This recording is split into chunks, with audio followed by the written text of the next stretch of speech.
Welcome to the Balterra Wellness Podcast, where we explore the people, ideas, and systems that shape better health, better products, and better leadership. Today, I'm joined by someone I know and deeply respect, Vivian Rhoads. Vivian has spent more than 20 years leading innovation across the consumer packaged goods industry, building brands, teams, and systems that drive real growth. Over the course of her career, she has held senior leadership roles across global markets and helped launch hundreds of products around the world. Her experiences span powerhouse organizations including Frito-Lay, Wrigley's on Mars, Naked Juice at PepsiCo, and Pharmavite, where Vivian served as president and where we had the chance to work together.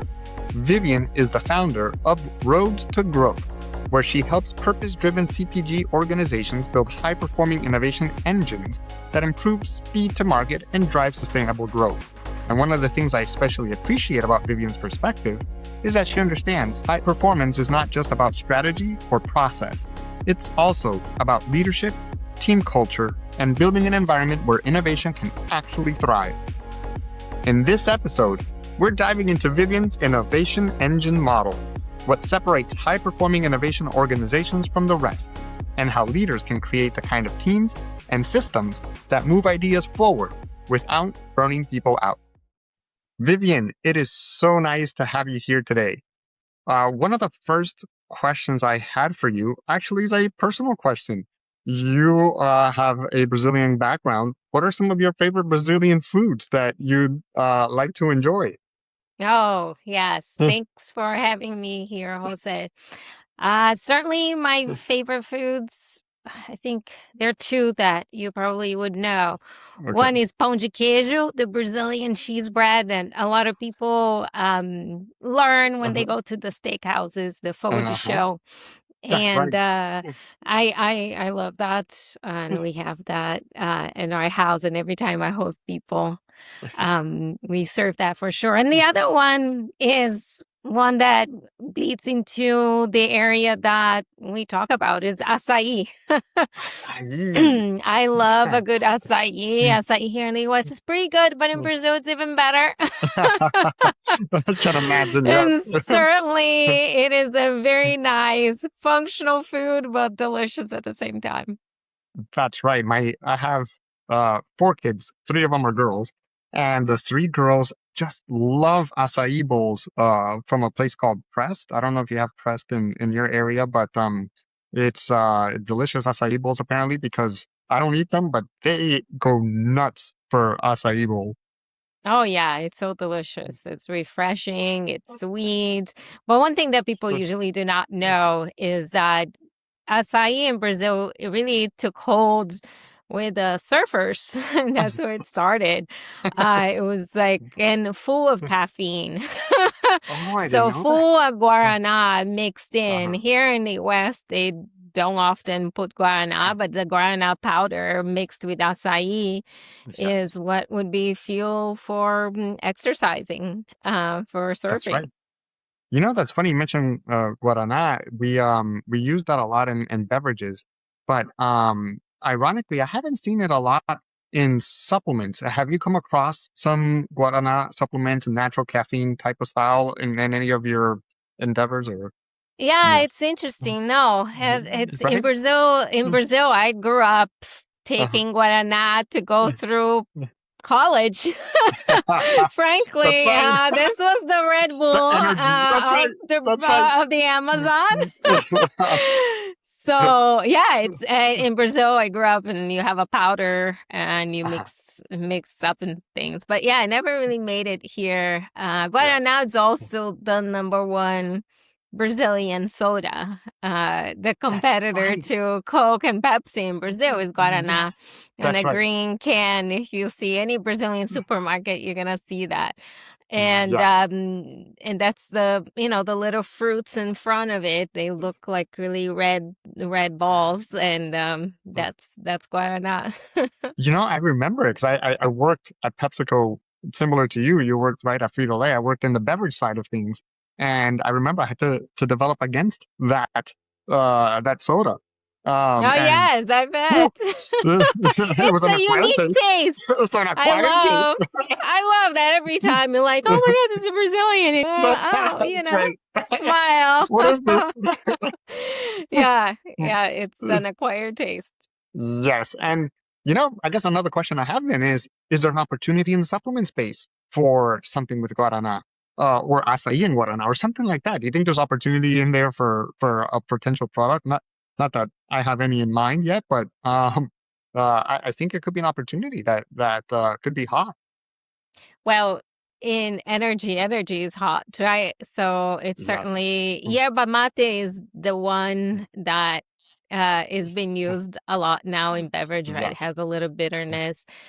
We consume that in the south of Brazil, also Paraguay, Uruguay. That's That's where right. yerba mate comes from, as far as I know. Yeah. And but yeah, Guaraná. I think some brands try to experience, and it's here in the U.S. It says the people say guarana, not guarana, Guarana. That's but right. Guarana. guarana. That's right. Yes, The butcher the yes. dream. But yeah, I do think it's an opportunity. It's a caffeine. It's Yeah. a natural caffeine, just out of coffee bean. Yeah. That people talk a lot about the green coffee bean for a long time. Yeah. But yeah, it's an opportunity. I do think in energy, the biggest opportunity is the energy without the crash, right? Yes. The sustainable And energy. yeah, the Yeah. sustainable energy, that's the ideal. Mm. And I think brands are, you know, exploring that, a combination of Yes. caffeine and L-theanine to soften that, or even alternative to caffeine. I think we're going to be seeing the next few years here Mm. a lot of energy without caffeine as being the trend. That's one of my bets. I like it. No, I can see that. I like it. And I think even though there's a lot of energy drinks, there's a lot of energy support, it's still an area of opportunity somehow. So either we're not addressing it right, or there's still more opportunity to attract different type of consumers for it. Maybe on the occasion of the day, maybe it's the format, but there still seems to be a need for energy. I think it's Mm. the lifestyle that we live in, Yeah. right? Tell me Unfortunately, about we're it. Yeah. constantly, and I'm sure Mm.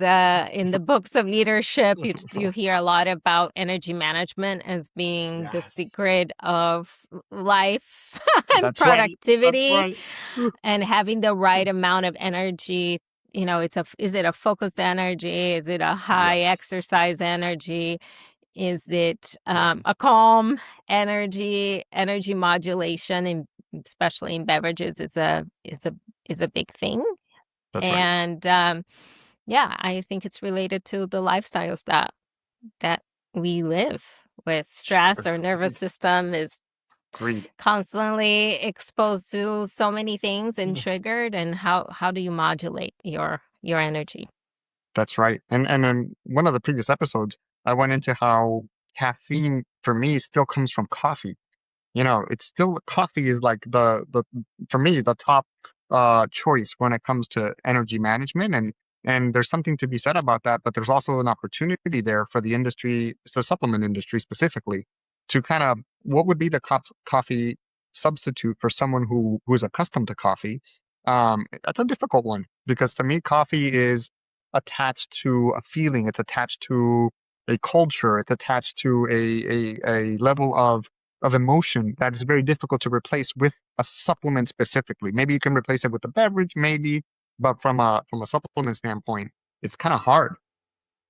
Yeah, it's the Mm. ritual Yes, that's of right. the Mm, occasion. And mm. in innovation, we talk a lot about how to create rituals or how to marry things into rituals, right? And I was Yes. recently talking to someone about collagen and how Vital Uh-huh. Proteins, when they started with the collagen powder, Uh-huh. encouraging people to add to their hot beverage, right? To add to their Yes. coffee, and then they made Uh-oh. creamer tastes and things like that. So coffee is a ritual, and we talk a Yes. lot in innovation about the difficulty to create new rituals and the success of attaching yourself to existing rituals, right? An example of that with collagen And when Vital Proteins came out with collagen that you can put in your hot beverage, right? That's right. And then you could mix it, and now you're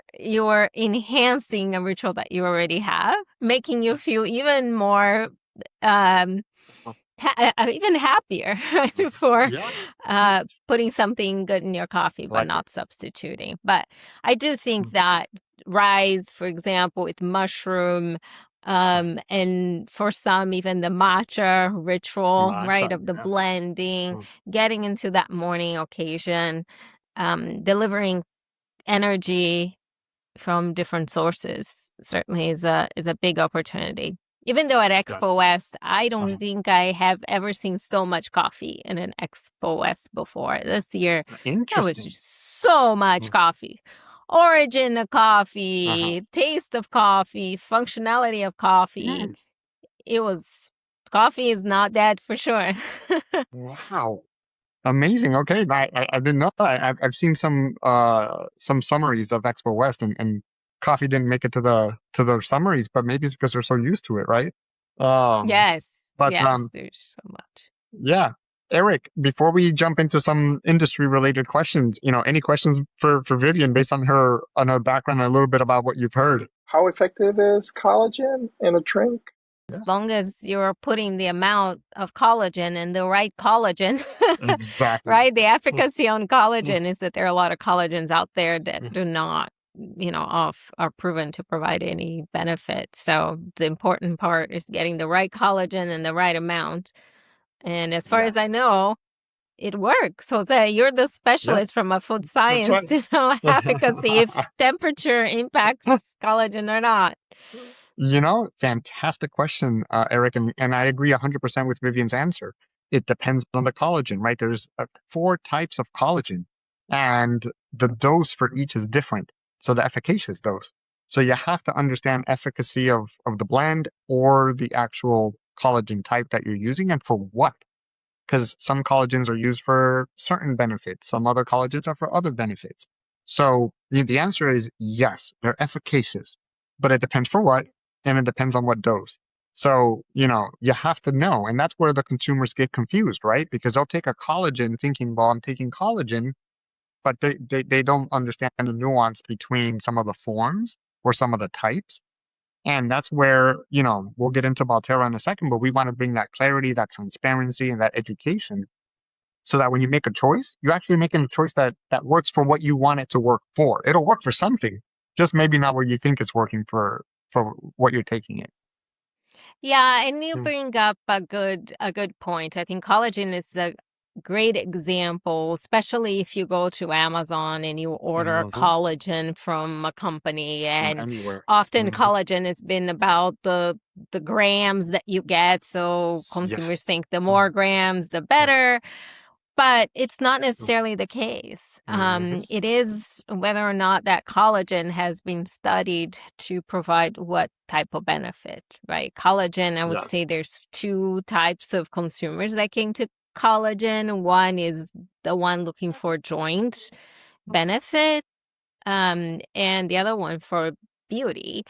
That's right. And it's different types of collagen. So one Mhm. might go and just get a high amount of collagen from a don't know supplier on Yes. Amazon that has a lot of reviews because it tastes good, but that doesn't necessarily mean that it will provide the benefit that you have. And unfortunately, in supplements, there is a lot of confusion associated with that Mhm. because, yes, you can say collagen, and sometimes for you to pay for the collagen that has been studied to provide benefit, it's a higher price. And side by side, okay, I'm going to get 10 milligrams for this. I'm going to get 30 for this for the same price.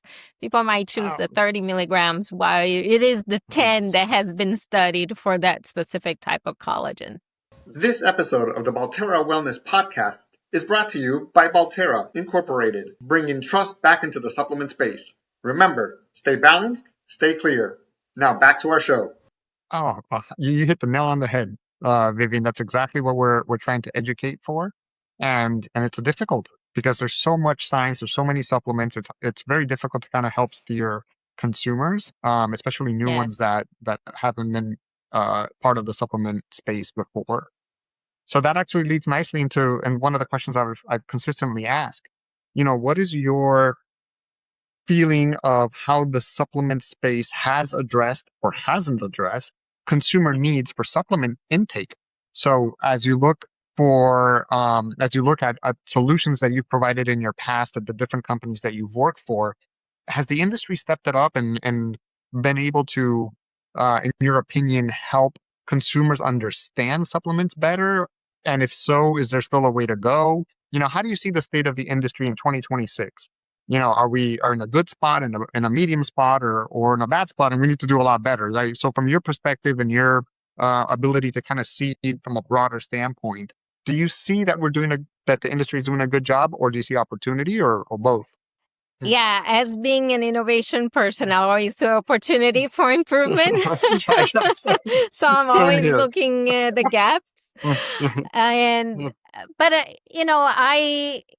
I've been, let's say, in health and wellness for the last 18 years of my career. Excellent. And I have seen a huge development in education from a consumer perspective, right? So if you go back in time, who knows if YouTube was around? I cannot even remember. And now the consumer has a lot of access to information, some of them wrong information and more of a hype than really a substance.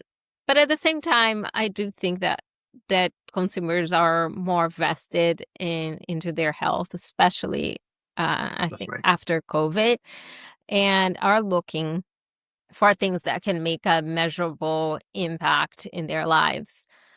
I do think that still there is a misconception between supplements that close nutrient gaps versus supplements that are functional in the benefit that I feel now. I feel that constantly people are much more interested and aware with the benefits that I can feel now, right? So when we were talking about energy, it's something that you can actually feel. Digestive health, there are things that you can actually consume and feel. And there is a growth in interest of consumers being closer to the products that they actually can feel a benefit.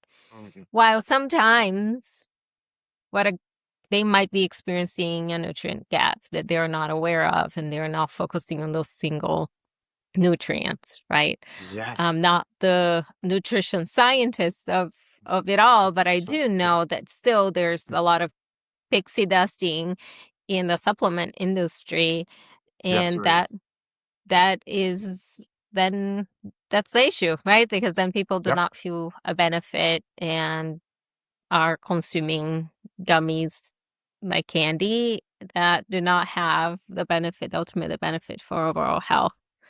What I find it interesting that's happening right now, it's how people are finding out about brands in TikTok and Instagram, and that is very new. And so brands like TikTok commerce, they're being born in builds and getting to a level of scale. And sometimes in a niche market then a big company or retailer might not even be aware of. I find that very fascinating because sometimes I have a 13-year-old, and sometimes the things that she tells me about supplements or beverages that she's finding out, I've never seen on a shelf and I have never heard of myself. That is fascinating. And I wanted to say, that's a great distinction between vitamins that you need to cover a nutrition deficiency or nutrition gap, versus nutrients that you need for the moment or the occasion. That's a very good distinction that we haven't touched on in the past, and one that I think consumers should understand, and even the industry professionals who address the solutions to those needs. They also need to understand that difference, because we sometimes talk about those nutrients the same way, when in reality we probably should be talking about them differently. That's a fantastic distinction. Thank you for bringing that one up. And the second thing is TikTok and the others. What's next? right? I heard, things like Whatnot and some other apps, you can buy it live where they're showing you the product and you can just click on it and it's almost like a QVC on steroids. Yeah, that's So a I've good heard way of that's next. putting it. So before they're going to talk to you about it from TikTok, now they're going to show it to you because they bought it on Whatnot and already came the day after. Yeah, it is. I there is an evolution in commerce that we Yes. are going to be seeing that it's right now a big a big question. We know Yeah. that shopping is more experiential, but we also know that shopping is more automatic at the same Yes. time, right? Hmm. Some of the habits that we have built in shopping, Instacart, and so forth Yeah. is certainly here to stay. Hmm. But there are other types of shopping that we want to experience, immerse ourselves, and so you see a lot of pop-ups. Pop-ups are still there. People want to walk through, Yes. they want to feel it, they want to Yes. experience, right? And then this fast commerce. I'm not Yeah. the expert on this revolution, but what I am is in when we are designing products, innovation products, and the Yes. needs, what we do need to evolve is what is the shopping occasion that we're going Mm. after. That's going to dictate the packaging, that's going to dictate the serving size, the Yes. features that you're going to offer. So, in a way, like designing with that end in mind, really from the beginning it's very interesting. I think that's where we can bring some unlocks. Fantastic topic. Designing with the end in mind. We say that a lot in the industry, but I don't think regular consumers hear things like that. They may hear it in their corporate jobs if they're part of a corporate organization that launches products. But designing with the end in mind is a fantastic philosophy and way to develop accurate products. And that now, right before we start talking about innovation engine, which I know is your passion and your expertise. Speaking of new brands that have just popped up, have you heard of Balterra? Have you had a chance to at least either see copy, maybe even have a product? Have you heard of Balterra? And what do you think? Honest feedback if you have heard of it, and if you haven't, that's fine too. Well, I have heard because of you and the excitement that I saw when I saw your post on LinkedIn in launching a book, launching a new brand, and making everything happen at the same time. That's right. This is super exciting. Yeah, I think the concept of just putting out there what you really need and helping people understand really Yeah. and just leaving what you need. I was looking to your creatine label on Yeah, that's Amazon, right. and it had ingredients like none. This Yeah. added ingredients, none. None. And I thought that was brilliant.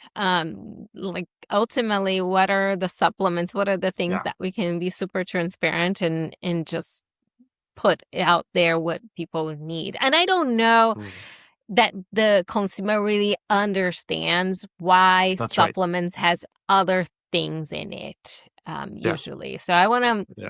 in my point of view, I like to talk about that a little bit because as someone who developed many ideas and Hmm. not being a product developer, often I would be asking my product development counterparts. It's like, Hmm. why do I need this ingredient? Why do I need Yes. that? Right?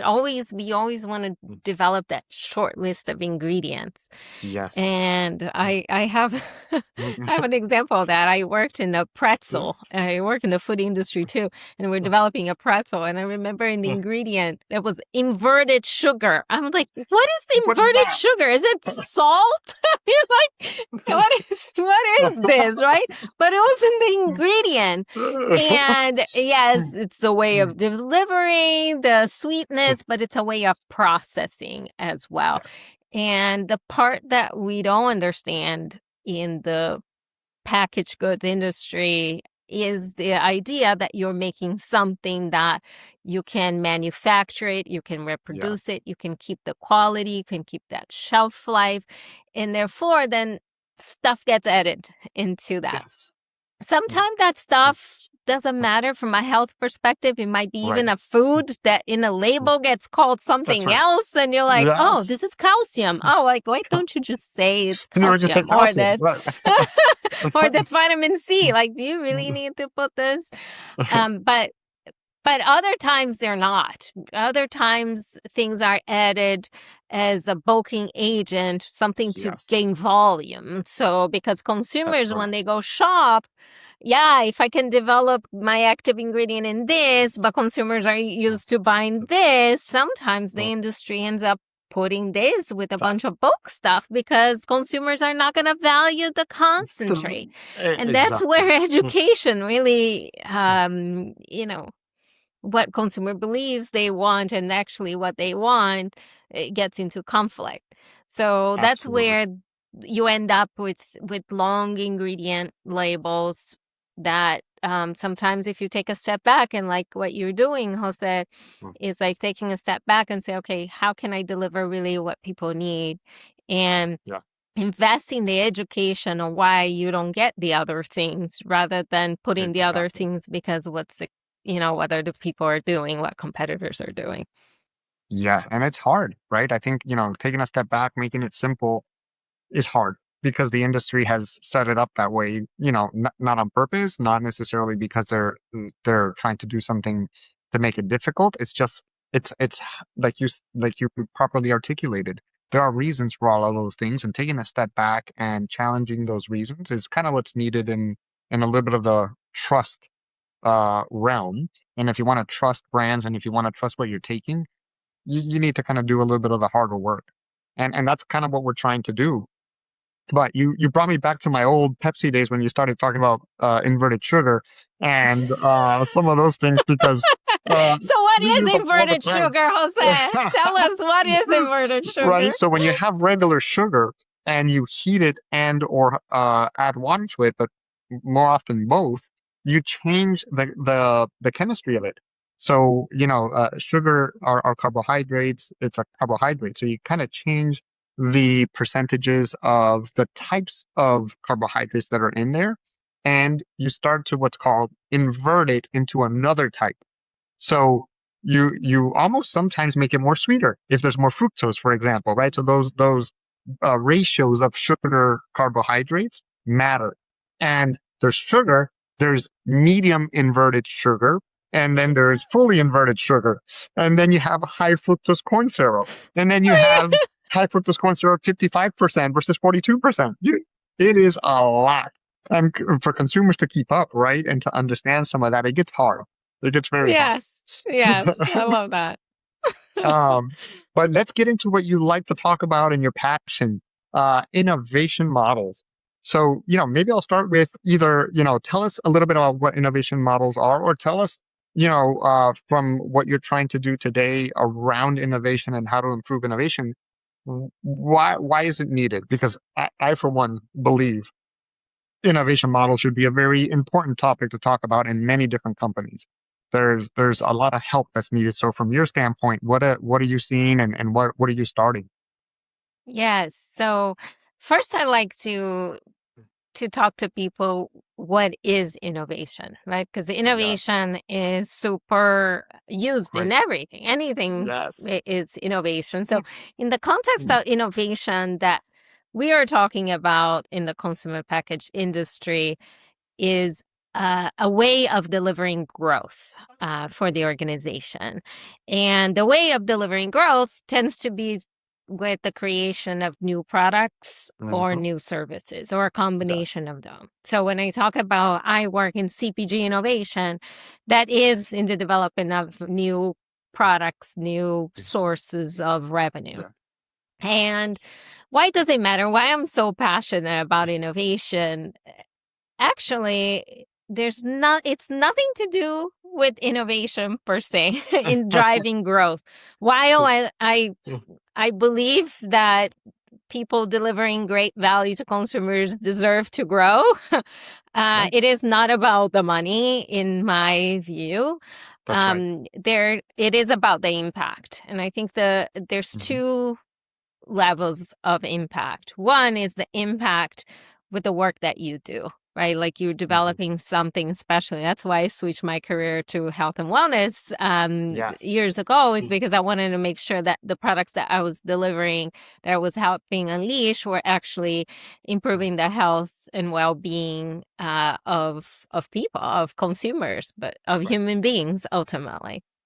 And then the other thing about the impact that I'm passionate about, innovation requires your best thinking and require a level of interaction between human beings and in an organization to do their best work. Innovation is hard. Creating a product from idea to putting it on a shelf and making it into the homes of consumers, it's hard work. Yes, it And is. it is the combination of the geniuses of a lot of people. And so the reason why I love innovation and where develop my leadership is that it's my job to tap into the genius of people and assemble it and enable it so that you can make the impact in consumers' lives. That's the part of innovation I'm most passionate about. And yes, growth of a business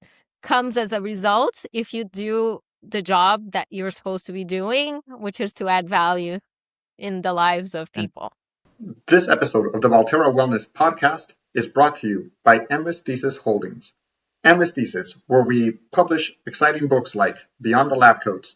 We consult in the food, beverage, and dietary supplement industries, and we spawn companies like Balterra Incorporated. Endless Thesis, where curiosity never ends. Now back to our show. That's right. And I love that subject, like I told you before, and I think you've hit on a lot of things that the consumer and even the industry, I believe, needs to hear and know. And innovation is a huge topic, right? We could talk probably for hours, if not days, on innovation. But one aspect that I want to kind of focus on is the speed of innovation, because speed as a factor is both beneficial and harmful to either companies or individuals that are part of that Yes. process. Oh, So yes. time and speed, what part, to me that factor is so important. What can you share with either the industry or consumers, or how do you see speed when it comes to impacting innovation? Yes. That is a great question. And Jose, because my part of my great success has been in speeding things up, right? Speed. So what happens Yep. is that it's getting more and more competitive. Every category, Yeah. sorry, every No, category that you go into, if you think about supplements, if you think about food and beverage, the barriers to entry are very low. Meaning there are a lot of co-manufacturers that can white label a beverage, and us with a couple $1,000s we can approach and develop something and launch on TikTok, right? The barriers of entry are really low. So you cannot sit on a trend or see where things are going and take 2 to 3 years to launch something. And that is in the Yep. traditional CPG model. An innovation usually takes 2 to 4 years to come to market. Yes. By Even the today. time, yes, Even by today. the Yeah. time you get to market, um, that trend is gone, right? So that's Yeah. what you see. Unfortunately, a lot of legacy brands suffering and not staying competitive and being disrupted by up and coming brands.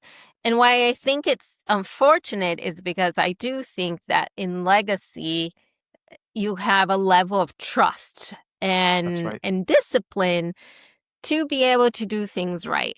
And while a lot of new entrants do things right too, there are a lot of people who do not, right?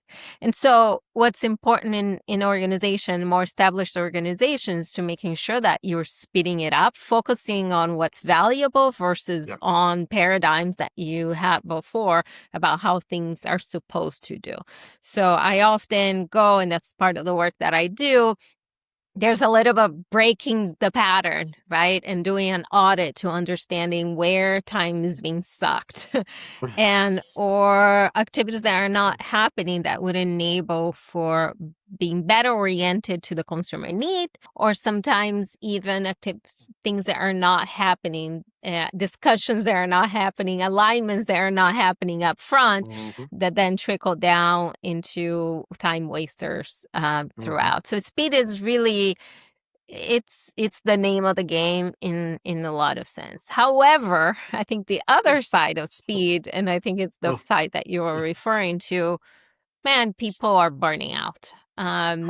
People inside the organization really have a lot more to do with fewer resources and much higher expectations. So when I talk about creating an innovation engine, it's how to speed things without leaving bodies behind, without burnout, right? Because yes, we can put more pressure. And unfortunately, sometimes leaders believe that the way to get more throughput is to increasing the pressure. And that's what you see. Actually, I did hear that innovation and marketing are some of the careers post-COVID that had the biggest increase in medical leaves outside of the, industry or the first responders.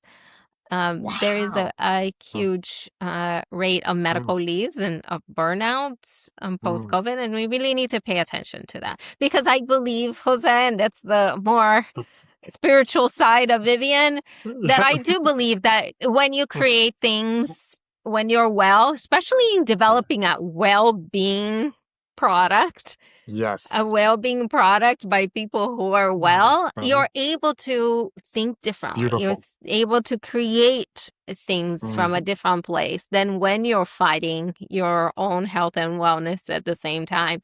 Your brain, right? If you think of how your brain, you cannot access your prefrontal cortex and do your higher order thinking when you yourself are in the fight and flight mode. And it's really hard to create well-being for others from that place. You hit another nail on the head. Yes, I think that flight or fight response is way too pervasive in the industry. Not just the food and beverage, not just the supplements, in many industries. And that's a topic that spans a lot. And I think I'm gonna try to cover two more points. Time and speed of innovation is one, but the next two, leadership and culture.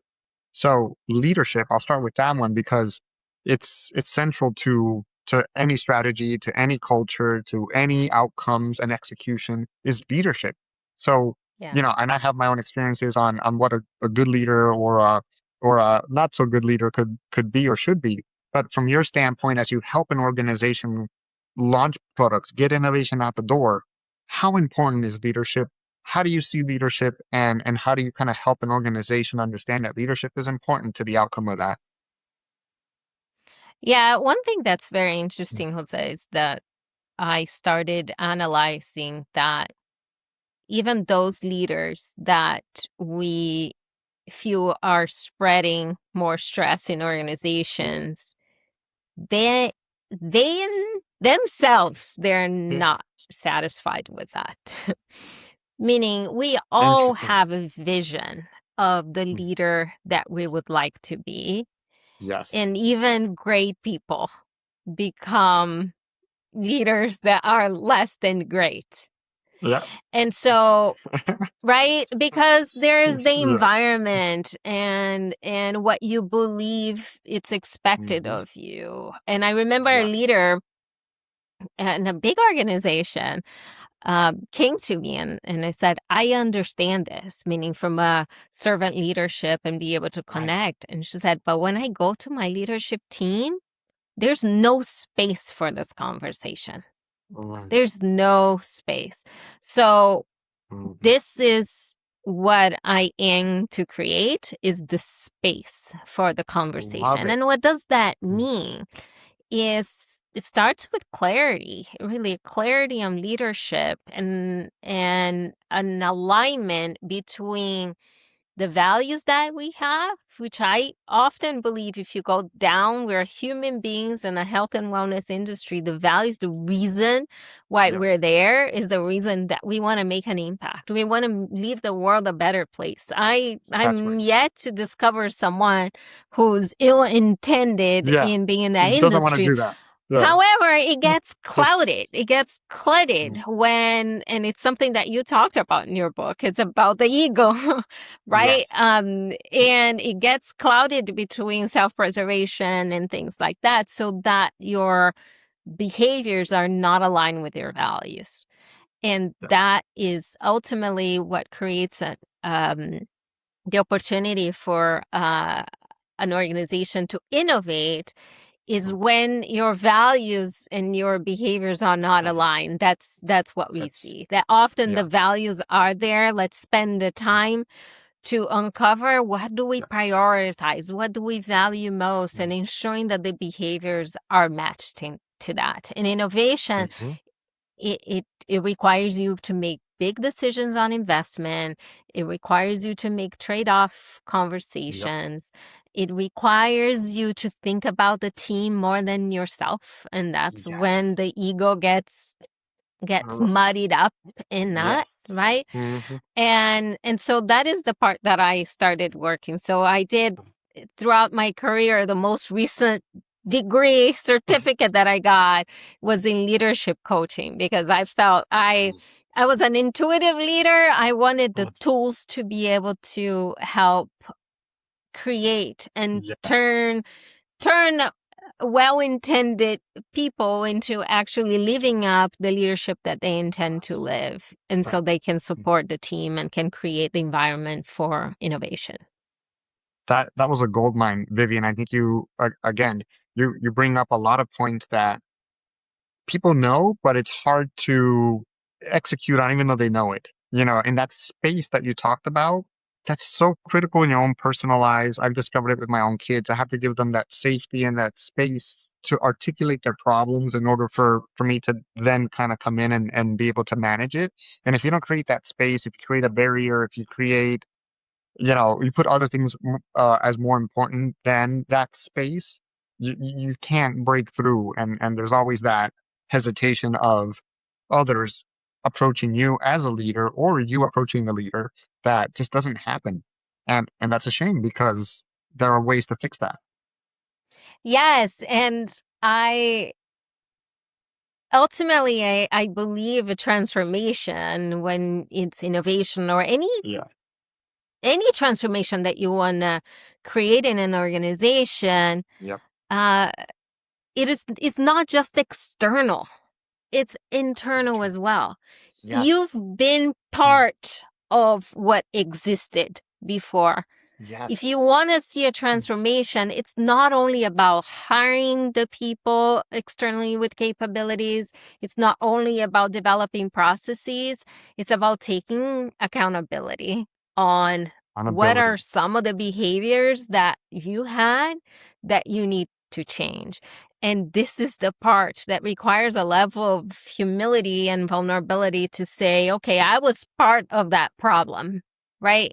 But that doesn't mean I can't not learn. I believe in Correct. brain plasticity. I believe, but Yes. having an objective way of saying, okay, this is how things were going. This is the shift that we want to do. And this is the shift Mm-hmm. that I need to do in the way I show up, the way that I prioritize, and do the work that you need to do to be that leader that can help people make that shift. Because Beautiful. one of the things about leadership, Jose, is that we are previewed to change before the organization is. That was the Yes. biggest coaching for me. Interesting. Actually, I did a I was part of an organization in which the company had been acquired, the founders were leaving, and I was assuming that position.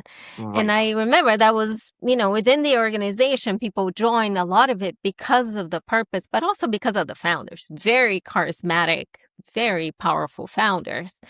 And I remember the coaching that I got, and which the coach said, remember, you had time to process the change. People haven't. That's the first time that they're hearing. So if anything, give them some air. Don't ask them don't expect that they're going to jump up and down in excitement that you're there. They're just getting to that shock. The people are leaving. And so I feel that's the same way as leaders. Sometimes we assume that people need to jump in our train and go towards the change. And if they don't, you believe that they're not there, they don't have the skills, they're not ready. Just remember that we're like one train ahead because we had the time to create that train, and you just need to get to help people catch up. I say you learn something every day. I learned something new today. That's a very well placed psychological analysis because throughout my leadership journey, I haven't yet articulated it or heard it articulated like that. So absolutely fantastic insights, and I hope a lot of people listen into that part. And the next topic is another big one, is culture, right? We've heard in corporate America many times, culture eats strategy for breakfast. So obviously it's very important if that's true, right? Some people believe that philosophy, some don't. But that just basically says culture is important. What is culture? You can define it scientifically, culture is values times behavior equals culture. You can define it in many different ways, but culture itself, how does that play a role in innovation in your model and in how execution of a project gets done or doesn't get done because of culture? Yeah, I'm not going to attempt to define what culture is, but I want us to feel, because to me, often a culture is a feeling. Love it. You can probably look back in your career and think about how it felt to be in a good culture and how it felt to be in a negative culture. So underlying it, to me, the biggest thing is around psychological safety. And by psychological safety is the ability for you to be who you are, to say what you are, without the fear of having an implication in your career, right? And so the ability for you to be your true self in an environment, feel accepted in your environment, and know that sometimes you're gonna do great things, sometimes you won't. Especially innovation, failure is the name of the game, right? Like, you also hear the fact that if you're not failing, you're not trying, you're not being innovative enough, right? You're playing too safe.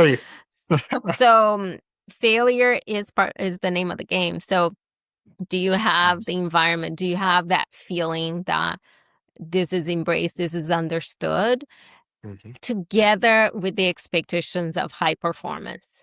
So often when I'm talking about the feel of it and leadership, I make no mistake.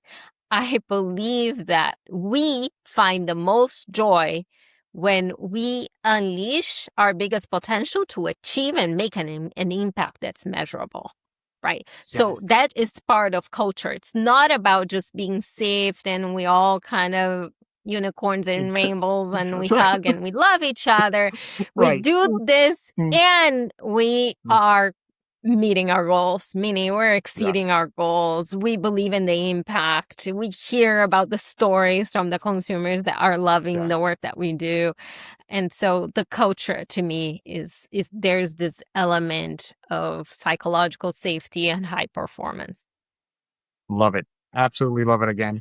Very well stated. And I think, if people in the industry were to hear this, I think that they should all self-reflect and understand where are they today in their culture, and what role are they playing in feeding the culture or helping change the culture, based on what they reflect on.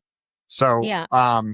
before I open it up again to a little bit of what you want to talk about from any type of model standpoint, your own roads to growth, Eric, I'll kick it right back to you to see if you have any questions for Vivian. As you've heard a lot already in terms of leadership and innovation models and things that Vivian and I lived through in many of our past lives.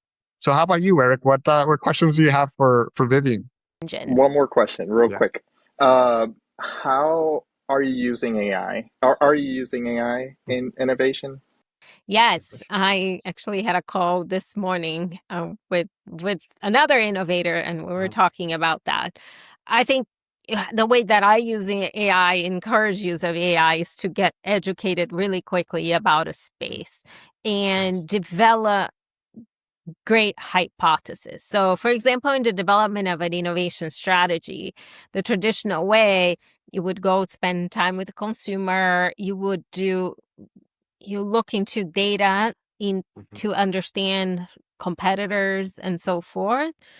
And then you're going to develop your strategy from there. What happens with AI, you can do a lot of hypothesis based, right? Rather than doing that foundational work, I can actually scan the market or understand what might be true and get a lot of evidence, but then I can test it. I can test with my consumers and I can make it mine. So there's certainly, I would say, in the data analytics component, that is like huge advancement.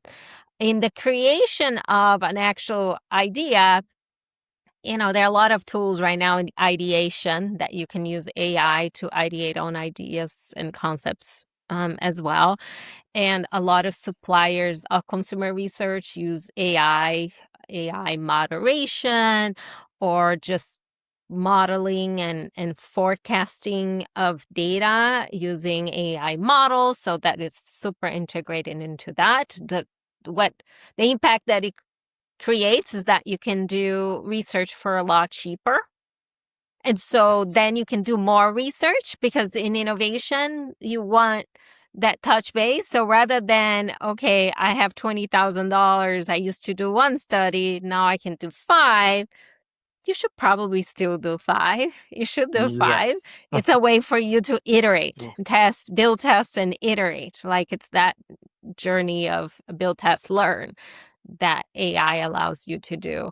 And then there's the whole impact of AI in commerce, and probably that's something you should get an expert of that in Jose in that, Yeah. but certainly on Amazon, in how to optimize your Yes. packaging, how to optimize your listing based on, AI tools that will help you to do that. Certainly is a whole different space. Oh yeah. And even Amazon and TikTok and others are using AI within their suite of options for people who want to put products into Amazon or TikTok, which is absolutely fascinating. And how they Yeah, use so AI. there's not a separation anymore, right? It's Mm-hmm. integrated into the tools that we do. Yes. However, I also see there's some companies that are very scared of doing Yes. AI or using AIs as a tool. And I've seen that. product development is another space, right, for formulation that AI can be used. But I do still think that there are some companies that are afraid of privacy, and so the adoption is still uneven. It's slow. Yeah, that's for sure. I've seen a lot of companies who just don't like that whole IP being out in the AI space. Yes. But great questions, Eric. Thank you. And Vivian, I'll leave it now as an open forum. What do you want to talk about, and what do you want us to know about either roads to growth, the innovation engine model, or anything else that that you feel is important to articulate? Yeah, no, I thank you for the opportunity to be here. We covered a lot about how innovation is an opportunity to both drive businesses, but also drive impact. And that is ultimately why I developed my expertise and passion and leverage innovation as a passion to unleash the best potential of people, whatever that potential is. And I think one of the themes is diversity, and diversity. We talk a lot of diversity of backgrounds to be able to come to have a place in innovation, diversity of thinking, of origin, and everything, because innovation ultimately is taking something out of thin air and making it possible. And I believe that this is the power of bringing in new thinking. That we can have, bringing in consumers and bringing in people in the industry to create better impact in the world. Because what is super interesting of innovation is like how we carry our own lenses. And the more homogeneous that we become, the more we churn the same things over and over again. So unleashing the power of the cross-functional team of suppliers, what I call developing an ecosystem of, be your co-manufacturer, be your ingredient supplier, the farmer, where things get grown. They're going to have a perspective of what value is versus the ones of your retailer, right, that are co-creating. And developing the ecosystem so you can tap and create ideas and unleash value ultimately to the consumer is super important. Another aspect, I think, of innovation is sustainability, and especially in the consumer product industry. And I have to say, Jose, that's one of the things that I find a key tension between people in the industry, right? Super big tension, because even putting a scoop, right? You put the scoop in, and now it's not sustainable. And but well, wait a minute, but how is the consumer gonna take it? Yeah, but maybe you consider something else. It's really tense. If there's one thing that I would ask consumers to get educated, is that convenience is not always king. What are you willing to trade off in order to reduce the amount of components that you have? Because ultimately, it is reduction. We in the industry think a lot about sustainability as it relates to, reusable and recyclable. But I do think that is a big tension. This morning, I was having a call with someone who was telling me that actually beverages, ready-to-drink beverages, are still growing faster than mixes in e-commerce, even though in retail it's the other way. I need to fact check that, but that's one thing. But as a consumer, it's very beneficial to ship beverages because I don't have to carry up the stairs or so forth. But imagine the carbon footprint of that liquid being shipped around. So I feel the industry still hasn't touched to what the potential is going to be. Like, a lot of hard conversations and a lot of behavior change would have to become. But that's something, if there is the blue sky thinking that my brain is, I just want to be honest with the consumers listening here that we feel that struggle. We feel that tension. Yes, we do. And we're trying our best to make it sustainable, but it's really hard to balance that tension. Really hard. Yes. No, thank you so much, Vivian. I've truly enjoyed all of the topics we've talked about. As a matter of fact, you and I have personally spoke about writing books, and I can't wait to see you write a book about these types of subjects, because I'm passionate about them. And I can tell you, I would be a #1 reader. I love these types of subject matters. I'm a big fan of leadership culture, innovation models. I know. It's I just could tell here. See? Bookmarks and all. bookmarks. So you have to write your book because I would definitely read it, and I think the industry needs it. I think there's still a big gap in terms of understanding that balance of innovation, execution, and stewardship for the brand. Those are difficult subjects. So appreciate all the insights. Thank you so much for joining us. And you're welcome back anytime. I think there's a lot of subject matter here to continue to talk about. So anytime you want to come back, we're happy to have you. So Thank thank you, you. Thank you. Vivian. I appreciate what you're doing. I wish you a lot of success, Thanks. and I'll be following your journey for sure. All right. Thank you, Vivian. And for the consumers out there, remember, stay balanced and stay clear. Thanks for listening to the Balterra Wellness Basics and Advanced podcast. Your host for this episode was Jose Barbosa. We thank our guest Vivian Rhoads for joining us on the show. Production, editing, and technical support were provided by Eric Santana. This episode was brought to you by Endless Thesis Holdings and Balterra Incorporated.